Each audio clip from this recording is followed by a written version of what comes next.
Salatu wassalamu ala rasulillah wa ala alihi wa sahbihi wa mawalah. Ibu-ibu yang dirahmati oleh Allah subhanahu wa ta'ala, alhamdulillah, puji syukur kehadirat Allah subhanahu wa ta'ala yang masih memberikan nikmat kepada kita, nikmat iman, Islam. Tadi sudah disinggung Mbak Sri, nikmat sehat, sempat gitu kan, waktu luang itu sempat tadi. Tentu kita harus memanfaatkan nikmat itu untuk kemudian banyak-banyak beribadah kepada Allah Subhanahu wa taala. Dan sebagaimana di bulan Ramadan yang lalu gitu, niatan dari ibadah itu ya yang pertama adalah dilandasi dengan imanan, kemudian niatannya ihtisab gitu, mengharapkan pahala. Jadi apapun kebaikan yang kita lakukan ya kita harus mendasari atau melandasinya dengan keimanan. Kemudian yang kedua ya ihtisab, mengharap pahala gitu. Jadi kebaikan yang kita lakukan dengan mengharap pahala kepada Allah Subhanahu wa taala, itulah yang kemudian akan berujung pada balasan. Balasannya ya kalau baik ya surga, kalau jelek ya neraka gitu. Makanya tema kita adalah tema membahas tentang surga dan neraka itu. Harapannya ya kita termotivasi terus untuk menjaga semangat dalam beribadah, semangat dalam berjuang, semangat dalam memperbaiki diri gitu. Dan untuk beribadah dengan baik maka dibutuhkan ilmu. Makanya pentingnya majelis ilmu itu di situ. Nah, setiap kita punya kebutuhan berbeda-beda.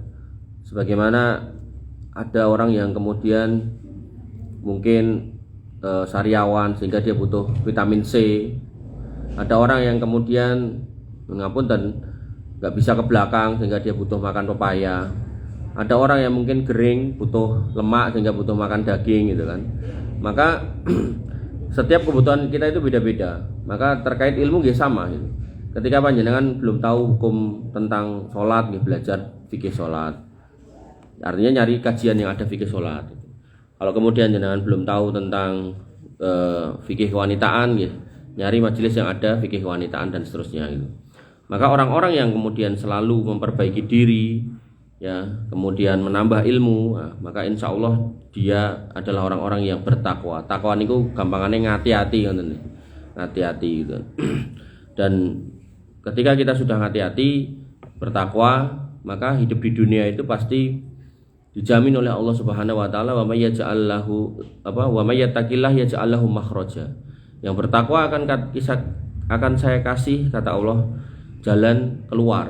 Jadi makhraj niku kalau jenengan dan kantor-kantor niku kan ada pintu utama itu, nah ada lift gitu kan. Nah makhraja niku pintu napa istilahnya exit kan, yang memang itu bukan menjadi jalan keluar umumnya orang gitu. Tapi nek kepepet nggak boleh pakai lift, itu boleh dipakai gitu. Jadi nek jenengan lewat situ niku biasanya bukan jalan akses umum tapi akses khusus gitu. Nah makhraja niku orang-orang yang punya masalah itu mesti akan diberikan jalan keluar oleh Allah Subhanahu wa taala. Dan yang menarik, wa yarzuqhu min haitsu la yahtasib, dan akan kami kasih rezeki dari jalan yang enggak disangka-sangka. Tadi pagi saya ngisi halal bihalal di Polsek Karanganyar itu kan. Itu saya bilang gitu kan, bahwasanya yang namanya rezeki bukan soal banyak, tapi soal barokah, berkah gitu. Kalau ngomongnya banyak gitu kan, 271 triliun, itu kalau nggak berkah ya terus gopo gitu kan. Mendingan 1 triliun berkah gitu. Nah mulai randuwe nggak duwe segitu gitu kan. Terus nggak duwe segitu sithik ra berkah gitu kan. Nah, luar biasa gitu. Maka yang harus kita pahami adalah keberkahan, Pak, saya bilang gitu ke mereka. Kapolseknya ada, Pak Kapolseknya ada. Dan itu pertama kali saya ngisi pengajian untuk polisi gitu. Karena selama ini kan yang kita dengar kan polisi njaluk ini njaluk itu gitu kan. Nah, maka yang harus kita pahami adalah masih ada peluang kemudian untuk menyampaikan kebaikan bahkan kepada mereka yang kemudian mungkin dikenal oleh sebagian masyarakat itu orang-orang yang kemudian suka mencari-cari. Nah, soal berdikandani nanti mereka tetap seperti itu ya wallahu alam, itu kita kembali kepada masing-masing. Tapi ala kulli hal masih ada kebaikan-kebaikan, dan saya berharap tentu kita berharap aparat kita makin kesana itu kan makin baik. Ketika apa? Ketika bermajelis ilmu nih boleh. Wa may yattaqillah yaj'al lahu makhraja wa yarzuqhu min haitsu la yahtasib. Sehingga ketika di dunia sudah nggak ada masalah dan kemudian rezekinya lancar gitu kan, maka insya Allah di akhirat itu lebih menyenangkan. Makanya kalau kita belajar tentang surga dan neraka, tentu kita berharap di dunia kita mendapatkan surga kita, dan tentu di akhirat kita juga mendapatkan surganya. Ibu-ibu yang dirahmati oleh Allah Subhanahu wa taala, itu pembukaannya. Terus kalau panjenengan masih ingat hadis terakhir yang kita bahas, yaitu tentang kekekalan surga dan neraka, bahwasanya nanti ya dinampakkan itu maut, kematian dalam bentuk domba, lalu kemudian didudohke ke penghuni neraka dan penghuni surga, lalu kemudian disembelih di hadapan mereka. Maka penghuni surga pun makin sumringah karena mereka akan tahu kalau kenikmatan yang mereka dapat itu nggak akan pernah berakhir, dan penghuni neraka itu akan sangat sedih karena mereka akhirnya tahu kalau kemudian kerugian atau siksa yang mereka terima itu nggak akan pernah berhenti gitu. Maka kita lanjutkan hadis berikutnya dari Abdullah bin Umar, masih satu makna dengan hadis yang lalu sebelum Ramadan, sebelum Idul Fitri. Dari Abdullah bin Umar radhiyallahu an, Rasulullah bersabda, "Idza sara ahlul jannah ilal jannah wa sara ahlun nar ilan nar." Apabila penghuni surga telah berada di surga dan penghuni neraka telah berada di neraka. Jadi wis manggon sesuai dengan panggone, sesuai dengan keputusan Allah Subhanahu wa taala. Kemudian utiya bil maut didatangkan hatta yuj'ala bainal jannati wan nar. Kemudian kematian telah menghampiri mereka hingga mendekati surga dan neraka, didatangkan sampai berada di antara mereka, di antara surga dan neraka. Summa yudbahu, kemudian si maut itu disembelih gitu. Summa yunadi munadi ya ahlal jannah, kemudian ada suara penyeru yang mengatakan, wahai penghuni surga, la mauta, gak ada kematian lagi setelah ini. Wa ya ahlan nar, dan wahai penghuni neraka, la mauta, gak ada kematian lagi setelah ini. Wa yazdadu ahlul jannah farhan, maka penghuni surga niku tambah sumringah, tambah bungah, tambah seneng gitu. Ila farahihim gitu, melebihi kesenangannya sebelumnya. Jadi penghuni surga niku mlebu surga niku pun seneng. Delok kan mlebu surga niku pun seneng. Begitu mlebu dikatakan salamun alaikum tibtum. Salam keselamatan buat kamu wahai penghuni surga, atas amal baik yang pernah kamu kerjakan dulu di dunia gitu kan. Kemudian mereka pun mengatakan alhamdulillahilladzi hadana li hada wa ma kunna linahtadiya laula an hadanallah. Alhamdulillah, puji syukur kehadirat Allah Subhanahu wa taala yang sudah menunjuki kami jalan sehingga kami sampai sini gitu. Nah, ini yang lalu kita sudah sampaikan bahwasanya pentingnya mensyukuri nikmat gitu. Ini kan yang baru viral itu kan, ada pendeta gembrot itu, lebih gembrot dari saya gitu kan. Yang dia itu ngomong gitu kan, kalau orang Islam itu karena zakatnya 2,5%, jadi dia harus sholat rukuk sujud sedina ping 5. Adapun wong kafir, wong Kristen gitu kan, itu dia per 10% sebulan atau setahun tuh niku. Oh, per minggu. 10% per minggu. Jadi dia kemudian sholatnya atau ibadahnya itu cuman seminggu sekali gitu. Terus nyanyi-nyanyi, terus dhek ngece pemeneh nek kon tasahud itu tambah angel, iya kok dhek gembrot kayak gitu ya.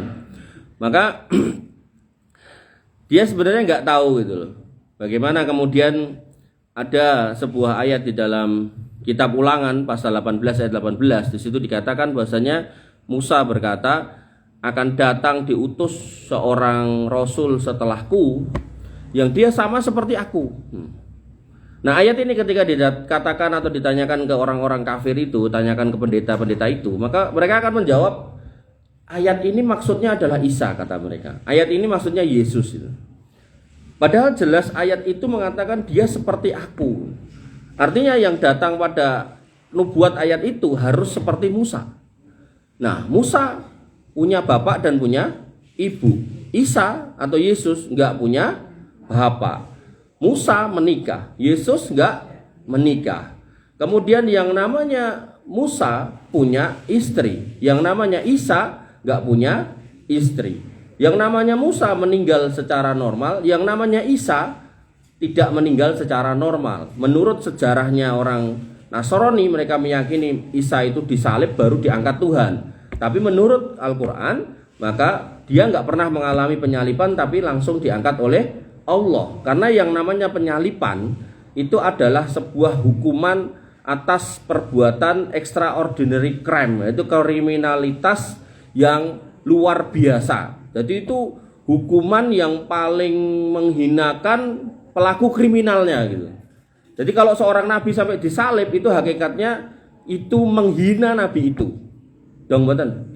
Nah, maka Islam memuliakan Isa Al-Masih dengan tidak pernah menyatakan atau mengajarkan dalam Quran, bahkan ditegaskan wa ma sholabuhu wa ma qataluhu walakin subbihalahu. Enggak pernah Isa itu disalib dan enggak pernah dibunuh, tapi kita serupakan kata Allah dan kita naikkan gitu kan. Makanya nanti dalam ayat dikatakan yang namanya Isa Al-Masih atau Yesus itu wajihan fid dunya wa fil akhirah. Dia itu mulia di dunia sebagai nabi, dia mulia, di akhirat mulia karena dia gak pernah kemudian mendapat status disalib. Tapi orang Kristen kan meyakini itu disalib gitu kan. Nah, sehingga potongan ayat itu pun kemudian bisa kita simpulkan kalau ayat itu bukan untuk Isa tapi untuk nabi yang lain. Nah, nabi yang lain siapa? Mereka mungkin masih ngeyel, udah nabi Bani Israel yang lain lah, kayak Yesaya, kayak kemudian Yehezkiel, Daniel dan seterusnya, Samuel dan seterusnya, monggo gitu kan. Tapi yang menarik setelah ayat itu, potongan berikutnya mengatakan bahwasanya Tuhan akan menaruh firman Tuhan di mulut nabi itu. Firman Tuhan itu akan diletakkan di mulutnya. Jadi firman itu bukan dalam bentuk tulisan tapi diletakkan di mulutnya. Dan ini dikonfirmasi oleh Ibunda Aisyah bagaimana kemudian ketika wahyu pertama Quran itu turun. Ketika kemudian Nabi Muhammad SAW berkhulwah dengan berdiam di gua Hira gitu kan. Kemudian didatangilah Jibril dan Jibril membawa ayat Iqra bismi rabbikal ladzi khalaq. Iqra niku artine waconen, dan begitu kemudian datang yang pertama Jibril mengatakan Iqra. Ya, umumnya orang nek ora iso maca kan tekokane aku ra iso maca jawabane gitu. Tapi nek misal Mbak Sri bisa baca Mbak waconen, maka jawabannya sing tak waca sing ndi kan gitu. Maka begitu Jibril datang kepada seorang rasul yang cerdas, tapi qadarullah memang Allah menghendaki terpenuhinya nubuat pada perjanjian lama, yaitu dengan datangnya firman kepada nabi yang tidak bisa membaca. Maka Nabi Muhammad SAW ketika kemudian Jibril datang mengatakan Iqra, maka Nabi SAW mengatakan ma'ana biqori, aku ki ora iso maca. Kemudian Jibril mengulangi lagi Iqra, Nabi mengatakan ma'ana biqori, ya normal sebuah percakapan, waconan raiso gitu loh. Nah, kenapa Jibril kok langsung waconan? Kenapa kok Jibril enggak mengatakan aku ki kok nyampe ke firman sing munine waconan gitu? Kenapa kok enggak gitu? Karena yang namanya Jibril enggak mau nambahi atau ngurangi ayat, sehingga apa yang disampaikan Allah seperti itu disampaikan kayak gitu, jadi nggak dikurangi dan nggak ditambahi gitu loh. Maka Jibril mengatakan Iqra ma'ana biqori, Iqra ma'ana biqori itu. Sampai yang ketiga Iqra bismi rabbikal ladzi khalaq, khalaqal insana min 'alaq. Nabi baru ngeh kalau maksudnya kon neroke gitu. Nah, sejak firman pertama sampai terakhir turun, bahkan diulangi di setiap Ramadan, itu nggak pernah yang namanya Jibril itu nyampe ke dalam bentuk tulisan. Maka terpenuhilah nubuat bahwasanya nabi yang dimaksud Musa itu bukan nabi lain kecuali Muhammad Shallallahu Alaihi Wasallam. Apalagi secara realita gak mungkin dalam sebuah kitab suci yang lalu kemudian gak diramalkan keberadaan seorang nabi yang sangat besar yang diikuti dengan jumlah manusia yang sangat banyak. Gak mungkin, mesti itu genah enek ramalane gitu. Nah, kemudian di dalam Al-Quran dikatakan pada Quran surat As-Saff ayat 6 bahwasanya Allah Subhanahu wa taala berfirman wa id qala Isa bin Maryam li bani Israil, dan ingatlah ketika Isa bin Maryam berkata kepada para Bani Israel itu yang sekarang jadi orang Yahudi itu, ini Rasulullah ilaikum, aku adalah Rasul dari Allah untuk kalian. Tugasku apa? Musaddiqal lima baina yadayya wa mubasyiran bi rasuli ya'ti min ba'di Muhammad. Aku ki membenarkan ajaran yang lalu. Artinya ajaran yang lalu itu tidak akan tak kurangi. Bahkan di dalam Alkitab sekarang masih tertulis bahwasanya aku datang tidak untuk menghapus satu titik pun dari Taurat gitu kan. Kemudian dan aku akan memberi kabar gembira tentang datangnya nabi setelahku yang bernama Ahmad gitu loh. Makanya kalau kemudian orang Kristen ditekoi ngopo kowe mangan babi, jawabannya ini perjanjian baru ora enek ayat tentang babi. Lah iya wong Yesusnya ngomong kalau dia nggak akan menghapus hukum yang lalu. Maka kalau didapatkan di dalam kitab yang Alkitab sekarang, maka di perjanjian lama masih ada larangan makan babi. Kita tanyakan lah iki ning perjanjian lama enek larangan makan babi, ngopo kowe kok tetep mangan babi? Jawabannya itu perintah untuk Israel lho, piye toh gitu kan. Nah, inilah makanya kalau udah ada aturan yang lalu dan nggak dihapus kan nggak perlu aturan yang baru dong mboten. Artinya kalau kemudian ada peraturan undang-undang yang masih berlaku, apa perlu undang-undang baru itu dimunculkan? Kan nggak perlu. Yang namanya Isa mengatakan musaddiqal lima baina yadayya, aku membenarkan yang lalu, tidak kemudian menghapus. Termasuk perintah jilbab niku nggih enten mriku, ten perjanjian lama perintah sunat juga ada. Nah, kenapa kemudian kok mereka nggak sunat, mereka nggak jilbaban gitu kan? Ning gereja ya makin dhuwur roke makin ketok pripun ngoten kan, sampai seorang pendeta itu sampai ngomong gitu kan, kalian itu kalau kesini itu jangan bikin pendeta itu pusing kepala karena pendeta juga manusia gitu kan. Nah, masa kalian pakai rok tinggi-tinggi sampai kelihatan pahanya gitu kan, kami juga manusia gitu kan.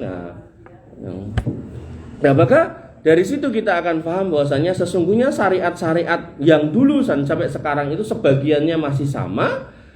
Nah, adapun di Nasrani ini sebagian yang dulu yang memang nggak ada di perjanjian baru itu dihapus atau ditinggalkan. Padahal Isa mengatakan aku tuh membenarkan yang lalu. Nah, dari penjelasan saya tadi, maka hakikatnya iman yang jenengan pegang itu udah benar gitu. Pilihan yang jenengan pilih itu udah tepat gitu. Maka apapun tawarannya, apapun ejekan caci makinya, maka tidak akan harusnya ya, kalau panjenengan sudah ngerti itu adalah iman yang benar, harusnya tidak akan membuat jenengan bergeming untuk meninggalkan akidah yang benar. Bahkan saya bikin konten kayak gini, saya taruh di internet itu, saya jelaskan di Baitur Rahman itu kan bab tentang persetanan itu. Saya katakan memang ada dalilnya bahwasanya yang namanya setan itu bisa menjelma jadi jadi anak gitu kan, jadi manusia. Setan itu bisa menjelma jadi manusia gitu. Nah, maka itu ada seorang Nasrani gitu kan, dia bikin akun namanya Bibleman itu, manusia Injil gitu kan. Nah, dia pun kemudian berkomentar itu, kalau setan aja bisa berubah jadi manusia, maka Tuhan lebih kuasa untuk jadi manusia. Nah, ini wong nek ra duwe ilmu, bener juga gitu. Tapi kalau orang punya ilmu, kita akan paham kalau ternyata dia sedang menyamakan Tuhannya dengan setan gitu loh, satu. Kemudian yang kedua, kalau kita kembali ke dalam ayat kita, kembali kepada Al-Quran kita, maka dikatakan laisa kamitslihi syai'un wa huwas samiul basir. Yang namanya Gusti Allah itu lebih mulia dari makhluk dan gak akan pernah menyamakan atau sama dengan makhluk manapun. Saya selalu contohkan, Mbak Sri punya jari 5 gitu, Munyuk punya jari 5. Apakah Mbak Sri sama kayak Munyuk? Ini baru makhluk sama makhluk loh, kita gak mau disamakan loh. Bahkan kita diceluk nyuk munyuk, kita bakal nesu ya kan. Baru makhluk dengan makhluk sama-sama duwe tangan, sama-sama jarine 5 gitu kan. Napa meneh disamakan dengan makhluk sing ra di tangan. Wah, Mbak Sri kaya buru-buru kan enggak mungkin gitu. Lebih parah meneh gitu. Maka Allah itu lebih mulia dari makhluk dan Allah enggak serupa dengan makhluk. Makanya kalau ada makhluk yang dipertuhan, apakah modelnya kayak manusia, parah lagi modelnya kayak binatang, itu udah jelas salah gitu. Makanya nanti dalam kisah Dajjal, tentang materi Dajjal, Dajjal itu akan datang dan dia bisa berbuat seolah-olah kayak Tuhan. Bisa menghidupkan orang mati, bisa kemudian membangkitkan orang di dalam kubur, menyembuhkan segala macam penyakit. Jadi wong wuto itu mungkin diusap matanya sembuh. Kemudian bisa mendatangkan hujan, daerah yang subur kalau nggak mau beriman sama dia bisa kering gitu kan. Danau yang kesat bisa penuh, danau yang penuh bisa garing. Sungai yang penuh bisa kering, sungai yang kering didatangkan air gitu kan. Dengan segala macam hal yang aneh yang gak mungkin itu adalah seorang manusia gitu, menurut anggapan orang gak berilmu. Tapi kemudian Dajjal ketemu dengan seorang pemuda yang berilmu dan menunjukkan segala macam kesaktiannya itu, bahkan dia dibunuh dan dilempar ke utara dan ke selatan dan dipanggil lagi dan dihidupkan. Kemudian pemuda itu pun diminta untuk beriman, maka pemuda itu mengatakan, aku makin yakin nek kowe Dajjal. Mergone apa? Nabi wis pernah ngandani bakal muncul menungso kaya kowe, dan nek menungso kuwi bakal ngaku dadi Gusti Allah, dan Gusti Allah itu maha sempurna sedangkan motomu kuwi lho picek siji gitu. Dari situlah kita tahu kalau Allah itu maha sempurna. Karena maha sempurna, pertama gak mungkin serupa dengan makhluk, parah meneh dia punya penyakit gitu. Makanya kalau kemudian jenengan ada orang-orang seperti itu yang diagung-agung gitu kan. Kalau di India dulu ada namanya Sai Baba gitu kan. Nek saya ngomong itu dajjal gitu kan, tapi itu udah mati orangnya itu. Maka ya itu nggak mungkin gitu. Karena faktanya dia mati gitu. Dan matinya itu mati sakit gitu. Yang namanya dajjal itu hanya akan mati nanti di tangan Isa Al-Masih ketika Isa Al-Masih turun ke langit, ke bumi dari langit dan berpegangan pada sayap malaikat gitu. Peranglah, gelutlah, kemudian baru dibunuh dajjal itu. Nah disitulah kemudian dajjal itu baru mati gitu. Ibu-ibu dan kaum muslimat yang dirahmati oleh Allah Subhanahu wa taala. Jadi ya saya menyampaikan soal kristologi tadi biar kemudian panjenengan terhibur gitu. Jadi jangan sampai jenengan ngono kuwi terus kok yo bener juga yo. Nek aku tak infak 10%, tak aku tak jadi Kristen itu jangan ya. Jadi justru Allah itu baik ketika kemudian menetapkan 2,5%, 2,5% sosok lali gitu kan. Makanya di dalam hadis itu dikatakan kalau bukan ya karena binatang Allah itu nggak mau menurunkan hujan lantaran penduduk suatu kaum, suatu negeri itu udah malas bayar zakat. Jadi rahmat Allah kepada makhluk yang ada di muka bumi itu kalau makhluknya dalam artian manusia itu udah nggak mau bayar zakat, maka Allah itu sakjane nggak pengen ngasih hujan.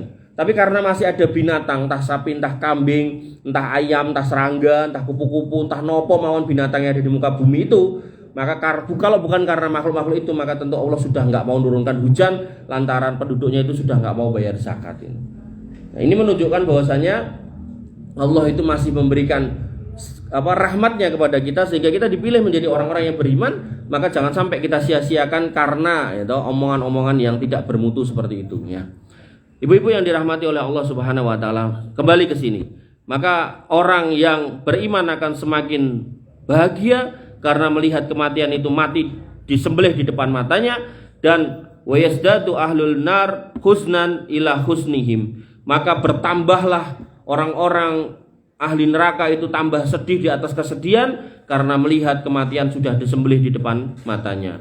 Kemudian pada hadis berikutnya terkait dengan kekekalan surga dan neraka, dari Abu Hurairah dari Nabi SAW, beliau bersabda, man yadkhulul jannah yan'amu la yab'asu. Barang orang yang masuk surga itu selalu berada dalam kenikmatan dan tidak akan pernah putus asa. Jadi seneng terus. Misal panjenengan sekarang ini buah musim apa Bu Tanti? Duku. Nah, misal jenengan seneng duku gitu kan.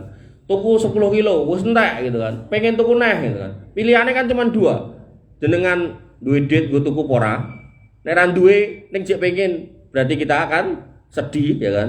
Atau yang kedua mungkin didit, maka sing dodol jek enek pora kan. Cah cilik-cilik dodol es krim nih kok. Teng ngarep omah, yo dit boke kesuwen ning jiko, duit ning nyimpen primpen banget gitu kan. Nek jaman biyen dilebokke tagen gitu kan.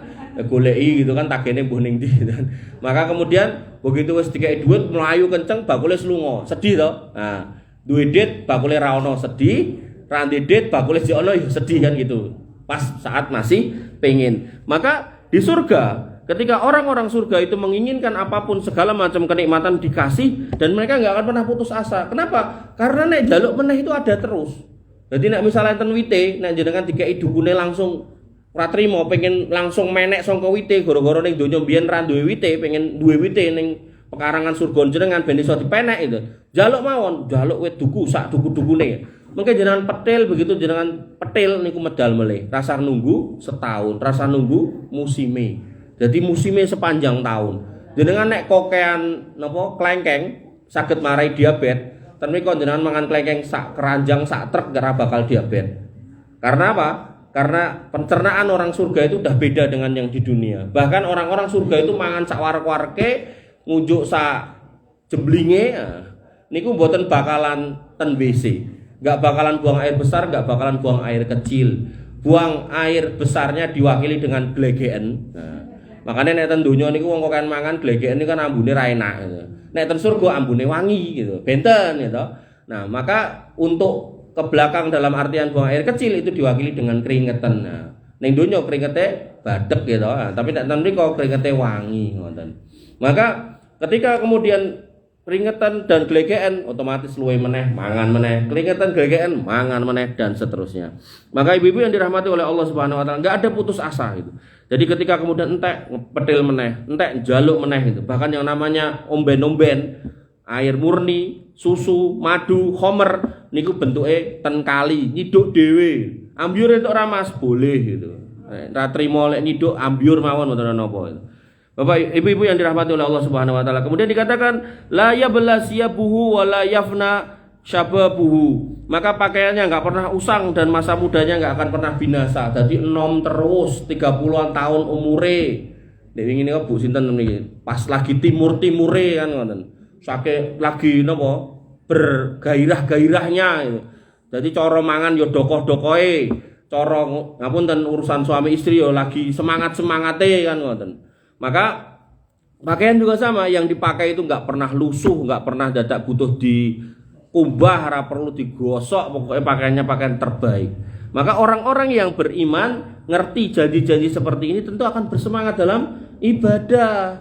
Jangan sampai kemudian kita malas ibadah, khususnya yang wajib-wajib. Ibu-ibu kan penak, selalu saya sampaikan toh, cukup sholat 5 waktu, puasa bulan Ramadan, manut sama garwa, menjaga kehormatan, pintu surga enten 8 mang milih dhewe kan penak gitu loh. Maka nek ngono tok ora dilakoni ya angel gitu kan. Makanya nanti dalam sebuah hadis dikatakan orang-orang yang enggak mau sholat, enggan sholat, sholatnya bolong-bolong, maka dia nanti di akhirat akan dibangkitkan dengan Fir'aun, Qarun, Haman dan Ubay bin Khalaf.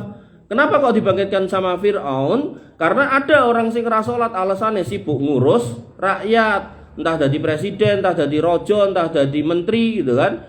Maka dia nanti ditanya, kok ora salat? Aku sibuk ngurus rakyat. Lah Fir'aun ya mlebu neraka gitu kan, jadi raja gitu. Maka orang-orang yang beralasan itu ora kanggo, apalagi kita yang domeneh raja RTW mboten gitu kan. Maka harusnya kita semangat untuk sholat. Kenapa kok kemudian dibangkitkan dengan Qarun? Qarun niku duwite kata, saking katanya sampai gudangnya niku nggak bisa diangkat kuncinya oleh satu orang. Ulama berbeda pendapat apakah karena kuncinya gede atau ombyoane niku kathah gitu kan. Maka mana yang benar wallahu alam. Hartane itu saking oke ditenggelamke ten bumi sampai nek tekan mriki, misal Mbak Sri mungkin duduk-duduk mriki entuk emas batangan, nah niku namine harta Qarun gitu kan. Nah wong-wong sing sugih blegedu sibuk ngurus duit, ngitung duit 271 triliun niku wau, terus ra salat, maka ya nanti dibangkitkan bareng Qarun. Kula pun nate critake 271 triliun niku sak oke kaya ngopo nate. Dereng ngeten. Dadi nek Bu Tanti niki pengen ndedit 271 triliun. Niku 271 triliun niku nek diporo semiliar ketemune 271.000. 271.000 nek diporo 70 maka 271.000 nek diporo 12 wulan tegese niku sama dengan 22.000 tahun. 22.000 tahun nek diporo 70 niku ketemune 322. Jadi Bu Tanti niku nek pengen dedet 271 triliun niku umure harus 70 tahun. Kemudian setiap bulan nyelengi 1 miliar selama 70 tahun. Terus 70 tahun mati diuripke neh ping 322. Niku nembe bot 271 triliun. Keh banget toh. Nah, maka orang-orang yang dedet oke semonten tapi kemudian milih enggak sholat, maka akan dibangkitkan dengan Qarun. Nah, napa melih orang dedet ra sholat. Aduh wis. Banget toh. Wis ra dedet ra sholat. Nyun sewu nggih kula sok ningali nek jaman biyen jaman cilikan kula niku tukang becak. Ngapunten nek enten garwane napa sederek sing becak. Ngapunten. Jadi saya tuh sampai sedih ngeliat itu. Kula mulai TPA ndelok bapak-bapak tukang becak niku. Mungkin bar becak entuk 10.000 napa 20.000 terus golek kalen niku lho sing enten kaline niku, enten banyune mili, terus golek godhong garing. Wong loro, wong telu, wong papat gitu kan. Terus nyemplungke godhong garing barengan, plung, mengke enten jembatan doyak, sapa sing dhisik menang. Menange terus entuk dit. Dadi dit ling becak kuwi dienggo totoan nganggo godhong garing, coba. Wis rekoso ten donya, terus maksiat ora sholat sisan. Wah luar biasa. Jadi kalau kemudian kita aja yang punya harta kita diperintahkan untuk sholat, maka apa meneh nyuwun ngapunten ya kita hidup di dunia pas-pasan kok ya ora sholat gitu. Meh pripun ngoten. Makanya nek jenengan ningali piantun-piantun sing napa usah asik sampah nika ya. Niku nganti napa pregetane niku ngetel gitu kan. Wayah sholat ra sholat gitu kan. Niku terus pripun gitu. Ning donya wis udek-udek sampah. Bahkan enten sing profesine ngudek-udek letong gitu kan. Nah, niku terus ra salat niku terus pripun gitu. ning donya wis rekoso, ning akhirat rekoso gitu kan.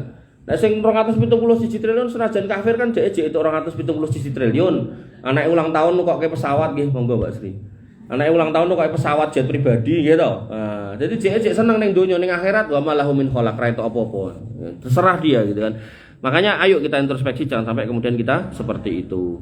Ibu-ibu yang dirahmati oleh Allah Subhanahu wa taala, itu kemudian menjadi kegembiraan oleh orang-orang yang beriman, bahwasanya mereka enggak akan putus asa, kemudian mereka enggak akan sedih, enggak akan usang pakaiannya dan muda terus dan enggak akan pernah binasa.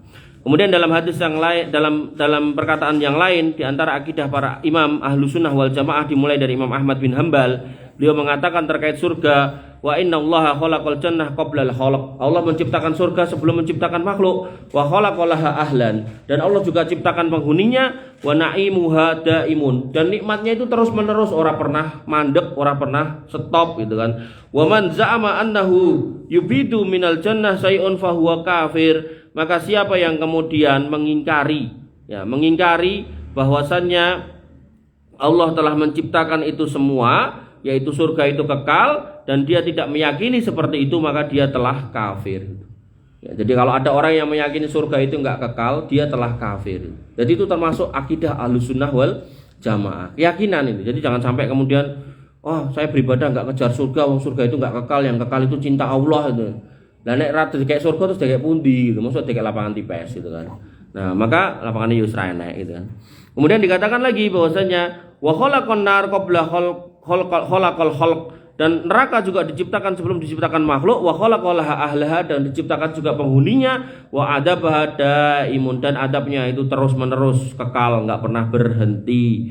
Kemudian dalam keyakinan atau kitab akidah Abu Zur'ah dan juga Abu Hatim Ar-Razi, yaitu kitabnya yang bernama Syarah Usul I'tiqad Ahlussunnah wal Jamaah, di situ dikatakan wal jannatu haqqun wan naru haqqun wa huma makhluqani, bahwasanya yang namanya surga itu benar ada, neraka benar ada, dan dua-duanya adalah makhluk Allah, la yafnatiyani, yang kemudian tidak binasa abadan selamanya. Wal jannatu sawabun li auliyaih, dan yang namanya surga adalah balasan buat para wali-walinya. Wali-wali Allah itu bukan berarti wali-wali niko sing kuburane digonggongke, kuburane dibangun gede-gede, mboten. Wali-wali Allah itu adalah orang-orang kekasih-kekasih Allah yang kemudian dia dalam hidup seperti pembukaan saya tadi, yaitu berusaha bertakwa semaksimal mungkin. Enten perintah mangkat, enten larangan ditinggalke, sami'na wa ata'na, ora kokean protes, kon salat mangkat, kon poso mangkat, kon kurban didit yo mangkat gitu kan, bahkan kon haji didit yo mangkat, umroh didit mangkat, gak pelit gitu kan. Kemudian dia juga mengurusi kaum muslimin gitu kan, enten masjid diuri-uri, dijaga, diramekan gitu kan. Nah, itulah orang-orang yang bertakwa. Maka kita ittaqullah mastata'tum, bertakwa semampu kita gitu kan. Kemudian wal jannatu sawabun li auliyaih, dan surga adalah balasan buat para auliyanya, kekasih-kekasihnya. Wan naru iqabun li ahli maksiyatih, dan yang namanya neraka itu adalah balasan buat orang-orang yang bermaksiat, illa man rahimallahu azza wa jalla, kecuali orang yang dirahmati Allah. Jadi ada orang yang bermaksiat tapi dikeluarkan dari neraka. Nah, ini orang-orang yang masih bertauhid di dalam hatinya. Makanya dalam berdoa minta surga, jangan cuma minta surga, Allahumma inni as'alukal jannah wa na'udzubika minan nar. Itu sepaket. Karena ada orang yang masuk surga tapi mampir sik ning neraka.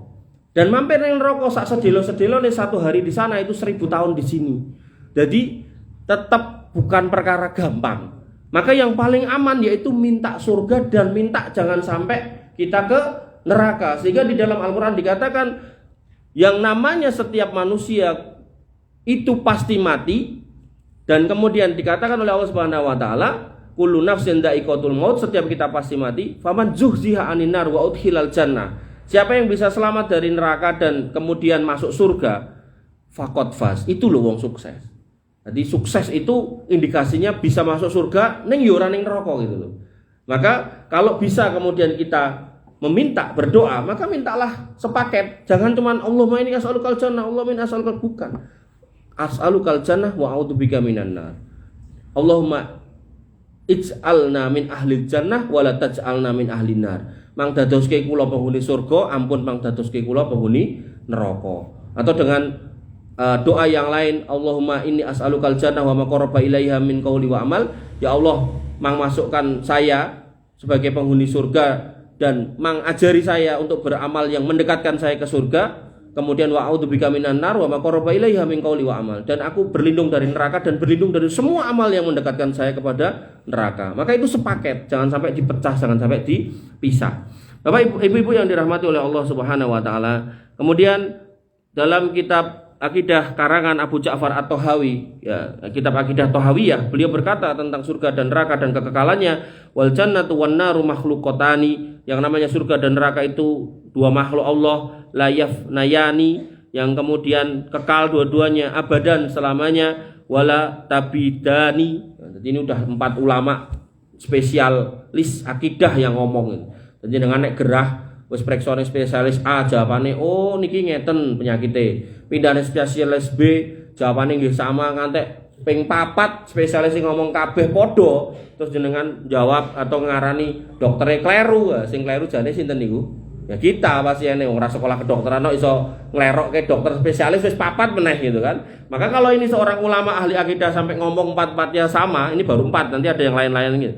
Kok kemudian kita tetap memiliki keyakinan yang tidak sesuai dengan keyakinan para ulama itu tadi, ya tentu itu kita yang salah. Kemudian Imam Abil Is Al-Hanafi, beliau juga menyatakan dalam kitab Akidah Sarah Akidah At-Tahawiyah, tadi Akidah Tahawiyah yang disarah, beliau kemudian berpendapat atau berkata tentang kalimat yang di atas tadi. Kebanyakan dari para ulama salaf dan khalaf telah berkata tentang kekalnya surga dan neraka, dan pendapat tersebut terdapat dalam kitab-kitab tafsir dan yang lainnya. Sementara yang berkata tentang fananya atau binasanya surga dan neraka itu adalah Jahm bin Sofyan, dan beliau adalah tokoh kaum Mu'attilah, yaitu yang mengingkari sifat Allah. Dan pendapat yang mengatakan tentang rusaknya atau binasanya surga dan neraka itu tidak ada pendahulunya sama sekali. Jadi yang pertama kali ngomong itu Jahm bin Sofyan. Jadi Nabi gak pernah ngomong, sahabat gak pernah ngomong, tabiin gak pernah ngomong, tabiin gak pernah ngomong, ulama-ulama gak pernah ngomong, tiba-tiba nongol manusia namanya Jahm bin Sofyan mengatakan seperti itu. Maka orang-orang yang mengatakan seperti itu, mereka tidak mengikuti tabiin dan tidak mengikuti sahabat dengan kebaikan, tidak pula dari kalangan imam kaum muslimin dan tidak pula dari kalangan ahlus sunnah. Kebanyakan para ulama ahlus sunnah mengingkari dan mengkafirkan mereka bahkan gitu kan. Kemudian Imam Al-Barbahari dalam kitab Syarhus Sunnah Al-Barbahari, beliau mengatakan wa kullu syai'in mimma aujaballahu alaihi al-fana yafna, dan segala sesuatu yang Allah tetapkan untuk fana maka itu tidak akan binasa kecuali surga dan neraka, illa al-jannah wan nar wal ars wal kursi, dan ars dan kursi juga enggak akan pernah binasa, wasuwara, dan kemudian ruh juga enggak akan pernah binasa, wal qalam juga enggak akan pernah binasa, pena, walau dan lauhul mahfuz juga enggak akan pernah binasa, laisa yafna syai'un min hadza abadan. Semua yang disebutkan tadi tidak akan pernah rusak selamanya karena Allah menghendaki gitu, utuh. Kemudian Imam Al-Ajuri dalam kitab Asy-Syari'ah, ini kitab akidah juga, beliau mengatakan wa qad dzakarallahu ta'ala fi kitabihi anna ahlal nar alladzi hum ahluhu yukhalladuna fiha abada wa ahlun nar alladzi hum ahluhu fil adabi syadid abada la yufattaru anhum wa hum fihi mublisun. Dan sungguh Allah telah menyebutkan dalam kitabnya Al-Qur'an bahwasanya penduduk neraka yang memang ditetapkan sebagai penduduk neraka mereka kekal di dalamnya, dan penduduk neraka yang telah ditetapkan menjadi penduduk neraka berada dalam siksa yang dahsyat selamanya. Allah Ta'ala berfirman pada Quran surat Zuhruf ayat 75, tidak diringankan adab itu bagi mereka dan mereka di dalamnya dalam kondisi berputus asa. Kemudian Imam Ibnu Abi Zamain juga mengatakan hal yang sama, dan ahlu sunnah mengimani bahwasanya surga dan neraka tidak akan pernah binasa dan penghuninya pun tidak akan pernah dikasih mati. Dan seandainya Allah tidak menyebutkan tentang kekalnya surga dan neraka kecuali satu ayat saja, niscaya bagi orang yang dilapangkan hatinya akan tetap menerima hidayah Islam dan mengakui bahwasanya surga dan neraka itu kekal. Akan tetapi diulang-ulang penyebutannya berkali-kali, ini menjadikan hujah yang jelas dan tegas kalau yang namanya surga dan neraka itu kekal. Kemudian Imam As-Sobuni juga mengatakan hal yang sama, dan Ahlus Sunnah bersaksi bahwasanya surga dan neraka dua makhluk yang sudah diciptakan, keduanya tetap kekal abadi, dan bahwasanya penduduk surga tidak akan keluar selamanya dari surga. Demikian juga penduduk neraka yang memang diciptakan untuk menghuni neraka, bagi orang-orang yang kafir, mereka tidak akan keluar selama-lamanya. Ibnu Hazm rahimahullah menukil ijma' kesepakatan para ulama dengan mengatakan ittafaqat firaqul ummah kulliha ala annahu la fana'a lil jannah wala li na'imiha wala lin nari wala li adabiha. Kelompok-kelompok umat Islam atau sekumpulan kaum muslimin semuanya sepakat atas ketidakbinasaan surga dan tidak pula rusaknya atau binasanya kenikmatan di dalamnya. Demikian juga ketidakbinasaan neraka dan siksanya itu juga tidak ada, dan seterusnya. Banyak ini ulama-ulama yang masih berkata. Ibu-ibu yang dirahmati oleh Allah Subhanahu wa taala, wabillahi niki yang bisa saya sampaikan. Yang mau nanya, ini yang biasa ngirim pertanyaan enggak hadir nggih. Nah. Maka wabillahi saya cukupkan sampai di sini karena saya harus lanjut ke Karanganyar.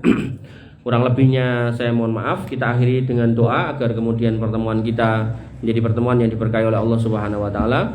Intinya sebelum saya tutup dengan doa, termasuk keyakinan kita adalah surga dan neraka itu kekal. Jadi kita karena ngerti surga dan neraka itu kekal, dan di awal tadi saya sampaikan dan saya ajarkan tentang kristologi, maka insya Allah jenengan sudah ada di jalan yang benar, sudah ada di pilihan yang tepat. Jangan pernah lagi meragukan pilihan jenengan, apalagi sampai nekat berani menukar dengan apapun, dengan alasan apapun, dengan alasan pernikahan, dengan alasan harta dunia, jabatan, pokoknya ora gitu kan. Maka jenengan istiqomah aja, istiqomah itu. Qul rabbi Allah sumastaqim. Katakan bahwasanya Tuhan kita itu Allah, Rabb kita Allah, istiqomah. Sampai kapan? Hatta ya'tiyakal yakin, sampai datang keyakinan, yaitu kematian. Kita pegang sampai mati. Jangan sampai kita kemudian melupakan kisah bagaimana Bilal bertahan di atas keimanan dengan hanya mengatakan ahad sampai kemudian dibebaskan oleh Abu Bakar As-Siddiq gitu.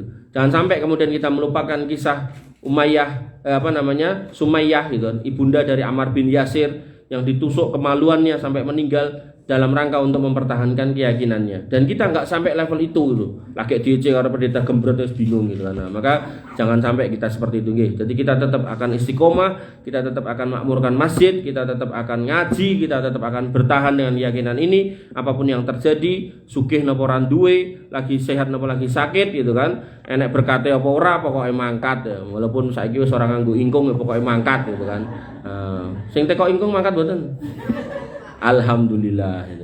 Nanti tak belikan ingkung khusus buat jenengan.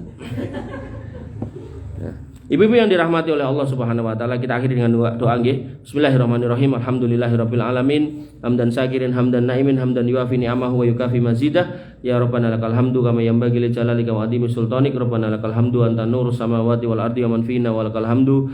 La ilaha illa anta subhanaka inna kunna minadh dhalimin wa illam taghfir lana wa tarhamna lanakunanna minal khasirin. Allahumma ighfir lil muslimina wal muslimat wal mu'minina wal mu'minat al ahya'i minhum wal amwat innaka sami'un qaribun mujibut da'wat wa yaqdiyal hajat. Rabbana dzalamna anfusana wa illam taghfir lana wa tarhamna lanakunanna minal khasirin. Rabbana ighfir lana dzunubana wal ikhwanina alladziina sabaquna bil iman wa la taj'al fi qulubina ghillan lil ladzina amanu rabbana innaka ra'ufur rahim.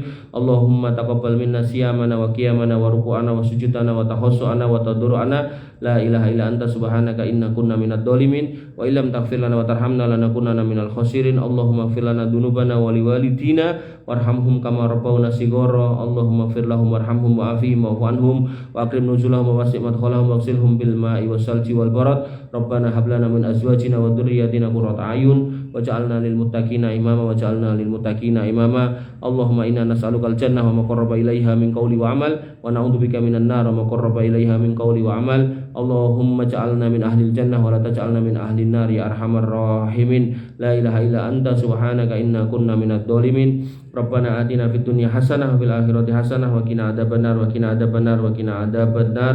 Rabbana atina min ladunka rahmah wa hayyi' lana min amrina rasada. Wa akhiru ta'wana alhamdulillahi rabbil alamin. Sallallahu ala nabiyyina Muhammadin wa ala alihi wa sahbihi wasallim ajmain. Amin. Terakhir saya dapat titipan dari teman-teman di Karanganyar, itu ada kampus namanya Umuka Universitas Muhammadiyah Karanganyar. Jadi panjenengan kalau punya putra yang mau kuliah gitu kan dengan biaya terjangkau ya, bisa daftar ke sana, bisa dicicil bulanan. Kemudian kalau putronya itu kemudian sama teman-temannya misal wong 10 atau wong 5 gitu, itu jadwal kuliahnya bisa di setting sendiri, bisa diatur sendiri, bisa ditata sendiri. Jadi nggak harus masuk tiap hari, misal masuknya setu tok apa minggu tok, tapi ya nek sehari tok ya padet berarti dari pagi sampai sore atau sampai malam gitu. Jadi saya dapat titipan untuk mempromosikan. Ini kan bukan masjid, jadi saya promosi buat nopo-nopo. Tapi kalau masjid saya nggak berani gitu kan. Maka ada titipan, yaitu mau pilih jenengan punya putra, punya sederek, punya apalah itu kenalan yang mau mengkuliahkan putronya itu di kampus ada yang baru Universitas Muhammadiyah Karanganyar yang ada di gedung Muhammadiyah yang di Papahan sana gitu. Jadi monggo kalau mau mendaftarkan ke sana gitu. Pengaten, kurang lebihnya saya mohon maaf. Assalamualaikum warahmatullahi wabarakatuh. Terima kasih kepada Ustadz Bulan yang telah menyampaikan tausiah pada sore hari ini.